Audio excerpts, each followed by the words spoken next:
March মাসের 3 তারিখে বঙ্গবন্ধুর উপস্থিতিতে সেই পল্টন ময়দানে তারা ইশতেহার পাঠ করলো, স্বাধীনতার ইশতেহার। সেখানে বলা হচ্ছে বঙ্গবন্ধু হবেন জাতির পিতা, সরকার প্রধান এবং সর্বাধিনায়ক। জাতীয় সঙ্গীত এই হবে, আমাদের ভূখণ্ডের মানে ভৌগোলিক সীমা এই হবে, যা পূর্ব পাকিস্তানের ভৌগোলিক সীমা ছিল। আমাদের জাতীয় সঙ্গীত এই হবে। এগুলোকে 3 তারিখে বঙ্গবন্ধুর উপস্থিতিতে স্বাধীনতার ইশতেহার পাঠ করছে।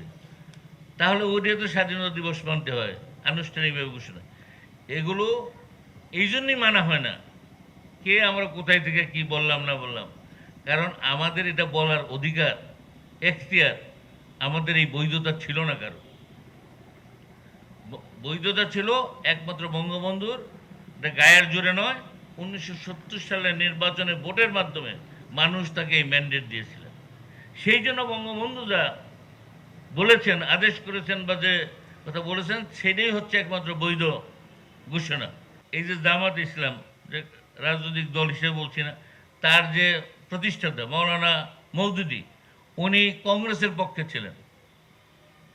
উনি তখন ক্যাম্পেইন করেছেন যে না, পাকিস্তান রাষ্ট্র করা যাবে না। এটা রেকর্ডেড বিষয়। এইটা যদি মিথ্যা হয়, আমরা নাকে খত দিয়া তাদের তাবেদারি করবো না। এটাই একটা চ্যালেঞ্জ তাদের প্রতি দিলাম যে যে জামাত ইসলাম প্রতিষ্ঠাতা, তিনি কি পাকিস্তান চেয়েছিলেন? তিনিও চাননি। তিনি বলছে অবিভক্ত ভারত থাকবে।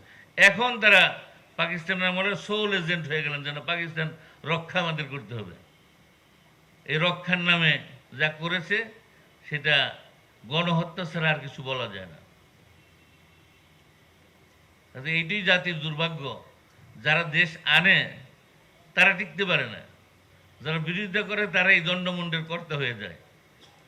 আমরা আশা করছি এই সমস্ত ইতিহাসের হয়তো আর পুনরাবৃত্তি হবে না।